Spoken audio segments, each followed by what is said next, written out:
अशोक जी नागपुर का साफा उड़ा करके सम्मान करें।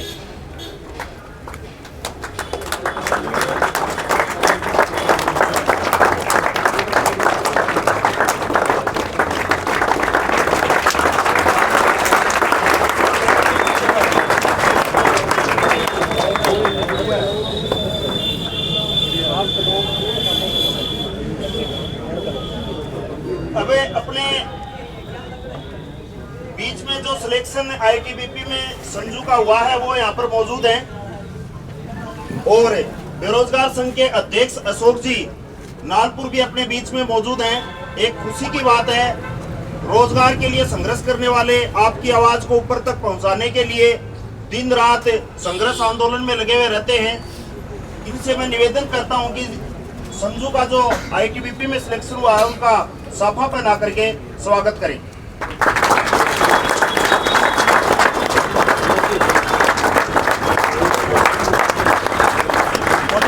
निवेदन करता हूं कि इनके संजू का माला पहना करके स्वागत करें। भर्ती का टीके नाम होगा कंप्यूटर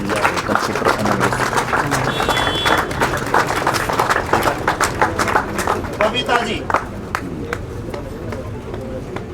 क्या पूछना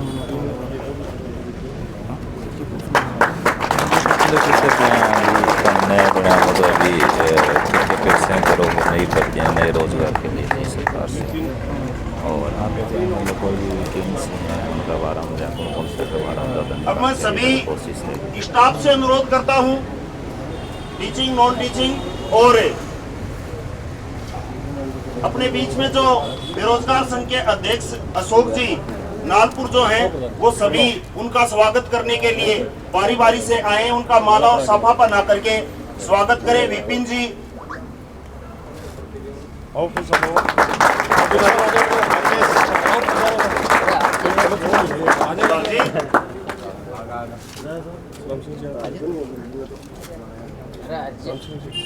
सरदार जी आओ।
बच्चा लोग आ रहे हो तो आप लोग गुड़िया को माला पहना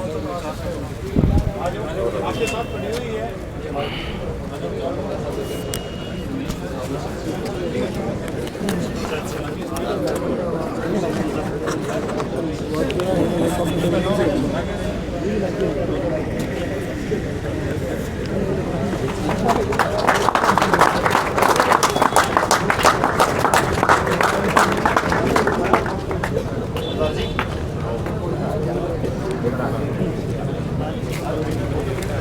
पर आया सब खुद पर आ गया वो मैं क्या ले करा दे क्या दिक्कत है अब कोई दिक्कत दिक्कत होगी सारी बात सेंटर में रहेंगे एक पत्रकार का कोई बड़ी ब्रांड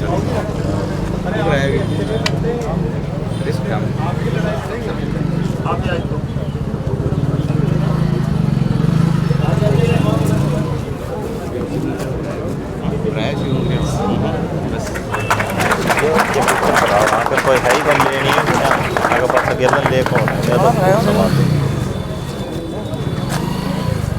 कोई सूरज पर आया मैं तो जाकर सुन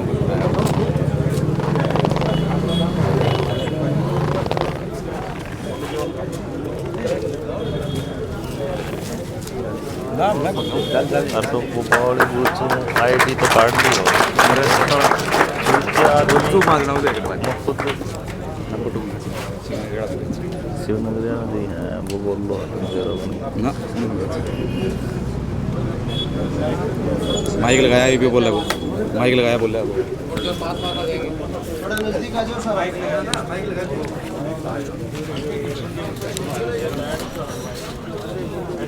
थोड़ा सा पास आ जाओ थोड़ा आगे आ जाओ भाई, आ जाओ बेटा आ जाओ सारे आ जाओ आप भी थोड़े इधर आ जाओ।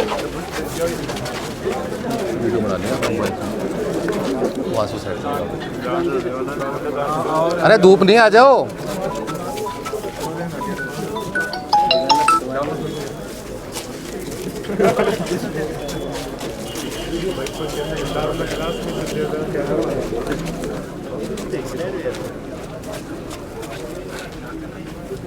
सबसे पहले तो विकास जी का मैं तहे दिल से शुक्रियागुजार करता हूँ कि मैं इतना मान सम्मान जो मुझे दिया यहाँ पे। और इनके छोटे भाई थे कुलदीप जो मेरे क्लासमेट थे, बड़े भाई, और मैं भी यहीं से निकला हूँ पढ़ के। डालमिया में पढ़ता था 2001 के अंदर 2 के अंदर 2018 में 1 जुलाई 2018 के अंदर मैंने इस संगठन को ज्वाइन किया था। ऐसे ही मुलाकात हुई थी तो ज्वाइन किया था। उसके बाद मैं 2019 के अंदर इसका प्रदेश प्रवक्ता बना। लगभग 5 साल तक मैंने प्रदेश प्रवक्ता के तौर पे इसमें भूमिका निभाई और 7 दिसंबर को मैंने इसका अध्यक्ष पद ग्रहण किया। मेरा सौभाग्य है कि मैं पहली बार जयपुर से अध्यक्ष ग्रहण करने के बाद निकला तो मैं उस पावन धरा पे आया हूँ जहाँ से मैं निकला था पढ़ के। तो मेरे लिए सौभाग्य की बात है। काफ़ी जगह से फ़ोन कॉल आए कि आप आओ, लेकिन तालमेल ऐसा बैठा कि मुझे वहीं आना पड़ा जहाँ से मैं निकला हूँ पढ़ के। सबसे बड़ी बात दुविधा क्या है आज के दिन, मैं अपने क्षेत्र की बात करता हूँ। मैं 6 साल से संघर्ष कर रहा हूँ। संघर्ष उपेंद्र जी ने किया था 12 साल। मैं उनके कंधे से कंधा मिला के उनके सहयोग करता रहा। खूब अनशन करवाए मैंने उनको, लगभग 6-7 अनशन। उन्हें टोटल जीवन में 12 अनशन किए, जिसके अंदर 7 अनशन तो मेरे सामने मैंने करवाए। लेकिन मुझे एक चीज़ की बड़ी तकलीफ होती है। मैं रास्ते में भी चीज़ का डिस्कस करता आया था कि जब हम धरना प्रदर्शन आंदोलन करते हैं ना,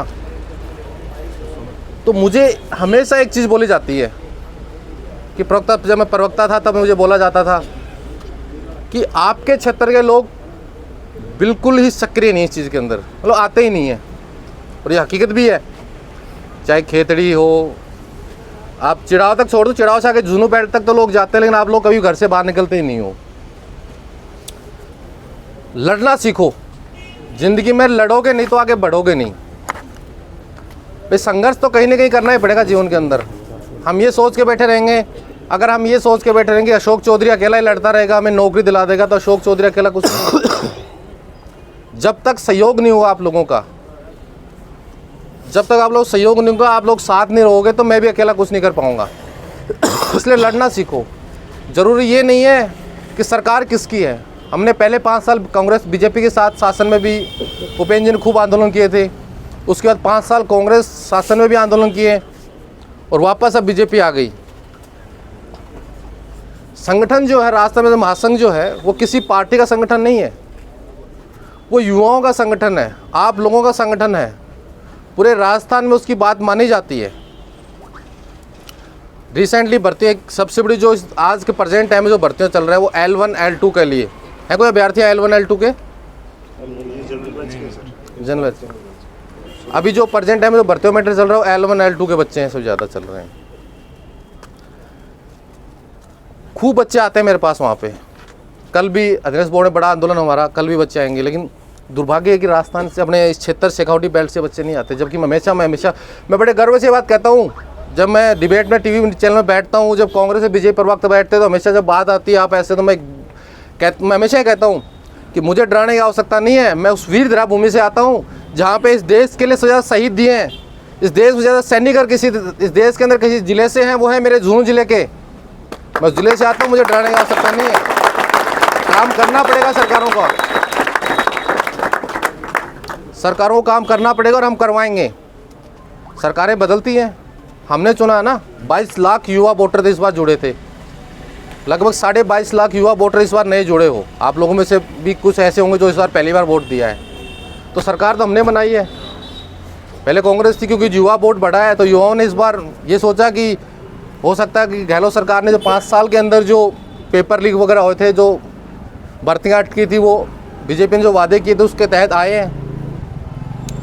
अगर हम 5 साल इनसे भी लड़ेंगे, और हमें आशा है कि जिस हिसाब से सरकार बनी है उसके बाद में जो काम कर रही है, जैसे पेपर माफिया के खिलाफ उन्होंने SIT गठित कर दी, उस पर कार्रवाई भी शुरू कर दी कि जो पेपर लीक में है, जो भी होते हैं उसके लिए कार्रवाई करें, उनको पकड़े, सजा दें। आप अपनी तैयारी पूरी ईमानदारी और मेहनत से करें। सबसे किसी के बहकाव में 1% भी ना। आप ये मत सोचना कि फलाना आदमी मुझे मैं उसको पैसे दे के पेपर ले लूँगा, वो ले लूँगा। आप अपना जीवन बर्बाद कर लेंगे, क्योंकि ऐसा अभी चयन बोर्ड ने लास्ट से मेरी मीटिंग हुई थी, उसमें स्पोर्ट्स वाला कोई मैटर चल रहा था, लगभग 7-8 न्यूज़ को उन्होंने बाहर किया है। 116 अभ्यर्थियों को उन्होंने बाहर कर दिया, अभी डिबार कर दिया कि वो लाइफ टाइम पूरे जीवन काल के अंदर राजस्थान में किसी भी भर्ती के अंदर वो एग्ज़ाम में नहीं बैठ पाएंगे, क्योंकि वो किसी न किसी के चुंगल में फंस गए।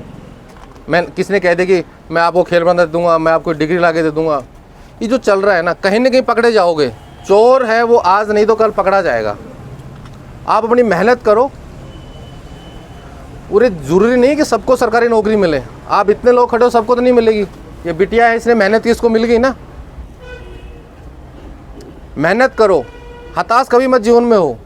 मेरे पास अभी L1 के कई अभ्यर्थी फ़ोन आए। एक सिरोही का एक बच्चे ने एक सुसाइड कर लिया अभी रिसेंटली, इनका कोर्ट का मैटर था। मुझे किसी ने बताया कैसा है, मुझे बड़ा दुख हुआ कि अवसाद में क्यों आ जाते हो आप लोग, क्यों परेशान होते हो। क्या सबको सरकारी नौकरी मिलेगी? कभी नहीं मिलती। सरकार सबको सरकारी नौकरी थोड़ी देती है। लेकिन हम ये सोच के तो प्रयास नहीं छोड़ सकते ना। हम प्रयास करेंगे। 100 वैकेंसियाँ निकली हैं, हो सकता है तुम्हारे अंदर से 100 के 100 लग जाएं, हो सकता है 50 लगें। तो क्या 50 क्या सुसाइड करेंगे? क्या अवसाद में आएंगे? लड़ेंगे, आगे मेहनत करेंगे। और मैं जैसे ही मंत्रिमंडल बैठता है उसके बाद मेरी फर्स्ट प्रायोरिटी होगी। मैं CM साहब से टाइम मांगा भी है, क्योंकि अभी नए बने हैं तो उनके पास भी शेड्यूल थोड़ा सा बिजी है। मुझे मिलने का टाइम भी कहा था, अभी आप मिल सकते हो, लेकिन वो क्या है 2-5 मिनट का चलते मिलने वाला, मैं मिलना नहीं चाह रहा था। एक बार प्रॉपर टाइम मिले मुझे, 10 से 15 मिनट मिले, ताकि मैं अपनी बात रख सकूं। मैं मांग भी उठा रहा हूं कि 2 प्रमुख मांगे जो उठा रहे हैं हम प्रेजेंट टाइम में। जो पहले से हमारी मांग थी कि बाहरी राज्यों कोटा खत्म हो। आप लोगों को तो पता ही नहीं होगा बाहर राज्य का मैटर है क्या। 22 स्टेटों में बैन हो आप लोग। 22 स्टेट में, इंडिया के 22 स्टेट में आप लोग नौकरी नहीं कर सकते। कहीं भाषा के आधार पे, कहीं मूल निवासी के आधार पे, कहीं एजुकेशन के आधार पे, किसी न किसी तरीके से हमें रोका जा रहा है कि हम फॉर्म नहीं भर पा रहे। लेकिन हम उसके लिए प्रयास कर रहे हैं, पहले भी कर रहे थे।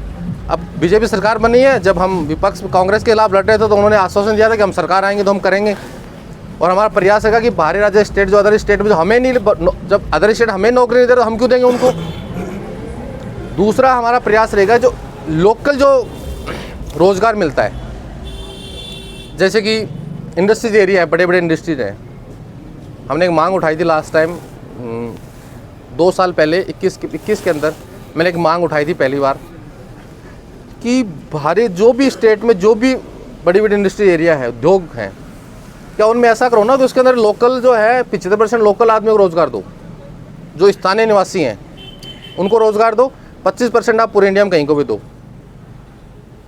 हमने मांग उठाई, हरियाणा ने हमारी मांग मानते हुए उसको 2 महीने बाद इम्प्लीमेंट कर दिया। हरियाणा में जितने मिनिस्ट्री है उसमें रूल बना दिया कि 75% लोकल लगेंगे। हम भी ये मांग उठा रहे हैं और इस मांग के लिए मैं लेटर भी लिख चुका हूँ और जल्दी जब भी CM साहब से मिलूँगा इस मांग पे भी हम पुरजोर तरीके से मांग उठाएंगे कि आप लोकल, क्या मेरे राजस्थान के अभ्यर्थी इतने योग्य नहीं है कि वो नौकरी नहीं कर पाएंगे?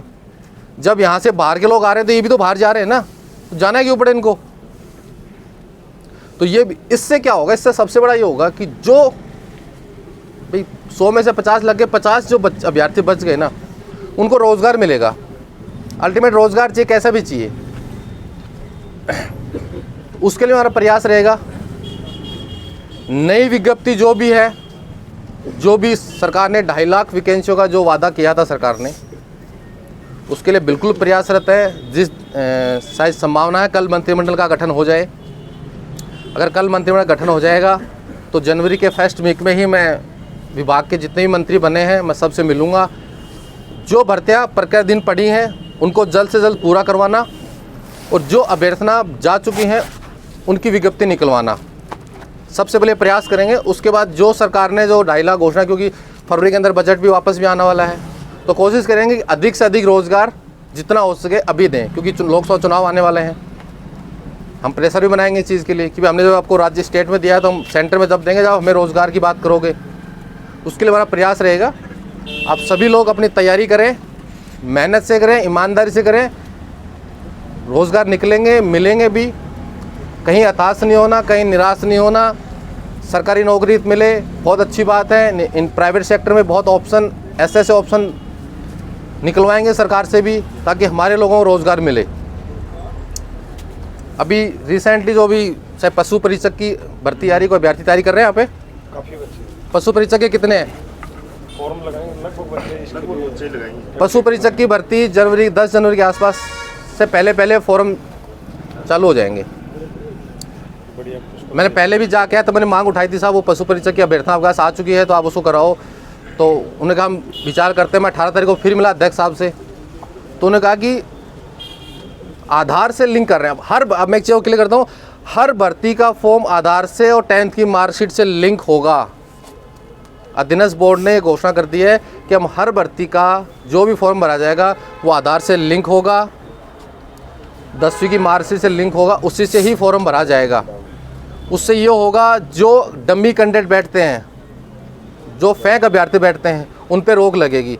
इसलिए पशु परीक्षक की भर्ती थोड़ा सा उन्होंने डिले कर दिया। विज्ञप्ति उन्होंने जारी कर दी है, सिर्फ फॉर्म भरना स्टार्ट करना बाकी है। जो 10 जनवरी से पहले वो अपनी पूरी प्रक्रियाएं पूरी कर लेंगे। इसलिए पशु परीक्षक के अभ्यर्थी जो फॉर्म भरना चाहते हैं वो अपनी तैयारी जारी रखें। जल्द ही इसकी विज्ञप्ति जारी हो जाएगी 10 जनवरी से पहले।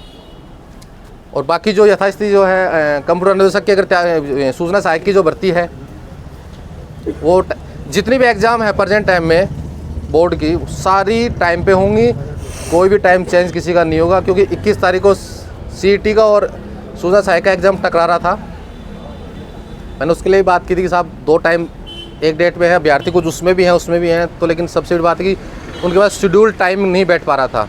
उन्होंने कहा था कि मैं एक बार ट्राई करते हैं। उन्होंने बात भी की है। 2 दिन बाद मेरी फिर बुधवार को मेरी वापस बात हुई, मंडे को मिला था। उन्होंने कहा कि अशोक जी किसी भी तरह से, उन्होंने ये ऑप्शन दिया था कि हम मॉर्निंग इवनिंग में करवा सकते हैं, लेकिन वो ऑप्शन तो सक्सेस इसलिए नहीं हुआ कि एक अभ्यर्थी का चिड़ावा है, एक का जोधपुर है, एक का बीकानेर है।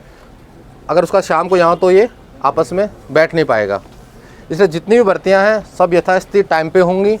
आप अपनी मेहनत करें, तैयारी करें, किसी के बहकाव में ना आए। विशेषकर आजकल जो फर्जी डिग्रियों चल रहा है उससे बच के चलें। जो डमी अभ्यर्थी बैठते हैं उनसे बच के चलें। कोई इसी तरह के झांसे में ना आए कि भाई वो एग्ज़ाम दे देगा, वो दे देगा, पूरा जीवन आपका बर्बाद हो जाएगा, माँ बाप का हो जाएगा। किसी भी तरह के अवसाद में ना आए, तैयारी करें। सरकारी मिले तो बहुत अच्छी बात है, नहीं प्राइवेट के लिए मेहनत करेंगे। संघर्ष करते रहो, लड़ेंगे तभी जीतेंगे। ठीक है, आप सब पधारे, आपका बहुत बहुत धन्यवाद। किसी का कोई सवाल हो तो आप पूछ सकते हो। एक सर एक बड़ा इशू आ रहा है जो नोटिफिकेशन में, जो आज के दिन जो चीज़ आती है, जो कंडीशन आती है, और वो एग्ज़ाम टाइम में उस चीज़ को इमीडिएट चेंज कर दिया जाता है। काफ़ी बच्चों में प्रॉब्लम आती है। जैसे मैं आपके सामने एक चर्चा करूँ, जैसे की भर्ती से निकली थी जूनियर सेक्रेटरी असिस्टेंट की भर्ती, विद्युत विभाग की भर्ती निकली थी, विद्युत विभाग राजस्थान गवर्नमेंट की भर्ती थी, जूनियर सेक्रेटरियल की। उसमें नोटिफिकेशन में सीधी बैक स्पेस टाइपिंग में ले सकते हो। उसका जो टाइपिंग का जो मेथड था वो भी एकदम फिक्स था, और एंड वक्त पर उसको एकदम से चेंज कर 3 दिन पहले बच्चों ने उस बेस पर तैयारी कर ली और उनको दे दिया दूसरा प्रारूप। सबसे बड़ी प्रॉब्लम ये नहीं, उसके लिए मैंने एक चीज़ कही अभी, 2-3 चीज़ें हैं कि हमारी भर्तियाँ कोर्ट में टक जाती है। L1 L2 में साथ क्या ये हुआ, भर्तियाँ कोर्ट में टक गई। किस लिए? क्वेश्चन गलत थे। तो मैंने ये भी मांग उठाई, और ये माननीय CM साहब से मिलूँगा तो कहूँगा कि जो त्रुटियाँ आती हैं भर्ती कोर्ट में जाने के लिए, पता क्या होता है, भर्ती कोर्ट में चले जाती है, अभ्यर्थी परेशान हो जाते हैं और वकील उससे पैसा कमाने शुरू कर देते हैं।